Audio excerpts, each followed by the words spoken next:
Brodie Brazil here to recap Game 31 on the season, and before we get into addressing this 4-1 loss to the Flyers, let's first step back and look at the Sharks' bigger picture. After an absolute tear with 9 November wins, San Jose may have come back down to earth just a little bit so far here in December, playing .500 hockey. There's been some tough opponents and this 5-game trip. The point being, if .500 is their new baseline, that's a positive development. But still, you want to get greedy. You want to see this group capable of some pushes, some runs, and some win streaks, and also capable of beating an opponent like the Flyers. Okay, let's get into it. Alex Nedeljkovic getting the start in tonight's game. Yaroslav Askarov under the weather, so much that he could not be the backup. So the Sharks signed Justin Kowalkowski to an amateur tryout. He played college hockey for Colgate in the late 2000s. He backed up for Detroit once back in 2018-19, and is currently a professional geologist by trade. I kid you not. What a cool but not uncommon situation in the NHL these days. He's the Philly E-Bug, and those Flyers pads almost match the old Sharks orange. Still pregame here, and 'tis the season, right?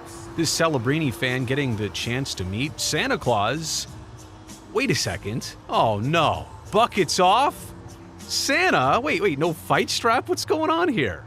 Oh man, this is flat out depressing. Only in Philly, right? Oh wait, it was just a joke? And now Philly Santa has to take a picture with 3 Sharks fans? Oh, I never thought I'd say this, but take that, Santa. Oh yeah, those are my dudes right there. Well done, gents. On now to the hockey game, and if we're being honest, it was a slow start for the Sharks, being outshot 10-0 at this point. Here's their very first shot.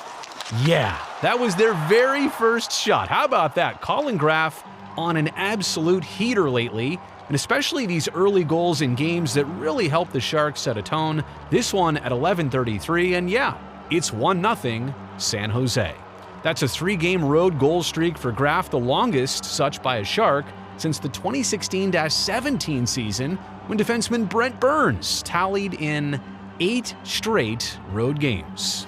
But the Flyers respond with one of those late goals that only counts as 1 but feels like 2. Travis Konechny's loft up the ice actually hit and deflected off Trevor Zegras' left shoulder. That put the puck behind Dickinson, and then Christian Dvorak, those filthy mitts. It's Dvorak's 7th on the season. That comes within the final 90 seconds. I'm foreshadowing a little bit here because late period goals would end up costing San Jose even more later on in this game, but let's break that down for just a second. A goal is a goal, no matter when it's scored, but there's just something heartbreaking about a score you're okay with turning into even more of a challenge right before intermission. Hang on to that thought for just a second. 3:20 now into the second frame, and it's the former Shark Carl Grundstrom just putting a stick blade on that Nick Seeler point shot offering. Almost hard to see it happen up close. So we'll give you a wider view of the play. No question, the Flyers dictating the pace of this game in the middle period, and now also ahead on the scoreboard 2-1. Credit the Sharks, they didn't allow any more goals until the final minute. Bobby Brink, he's got some nice initials, no doubt, but he sauces that pass to Noah Cates on the semi-rush. Cates buries it, and that hurts the Sharks. Instead of being down by 1 after 2, it's now down by 2 after 2. Randy and Alex, they've got some better thoughts on that. When you let one in late in a period, the Sharks let in 2 goals late in the first and second period here tonight. Is it hard to shake off? Well, yeah, I'm glad you said that. I was never really trained as a goalie, you know that. There wasn't much training to my goaltending. But yeah, anytime you give up a goal in the last couple of minutes of a period, it's a backbreaker, especially when you're down 1 and you're not playing your greatest. You have the opportunity to go down 1 in the third period to give up a late one again. Now you're down 2 heading to the third. That's tough, but it's a team. They're hungry and they want to win this game, and it's 2 teams that play an even style. It's just getting through that neutral zone with speed, and I think that's a change they're going to make going to the third period. The Sharks really couldn't generate much leverage in the third period either, and after nobody scored 5-on-5, San Jose pulls Ned for the extra attacker. That leads to the Travis Konechny empty netter.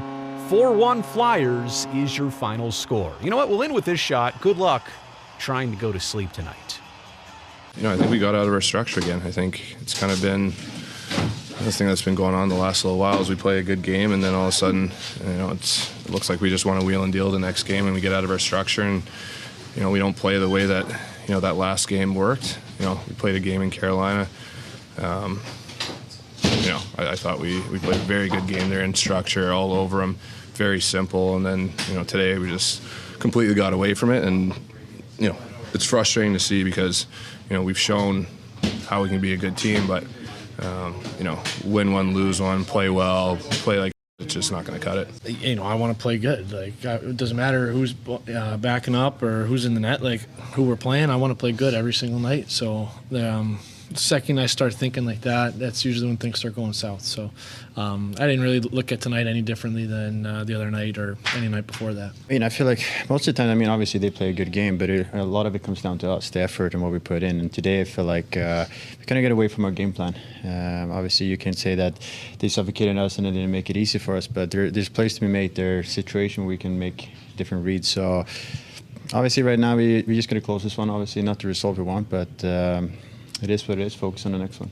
Besides the final score, one other main takeaway from this result tonight was the Sharks' chances or lack thereof. A total of 18 shots on goal, 3, 8, and 7 by period. Just not generating enough chances to give yourself a real opportunity to win games.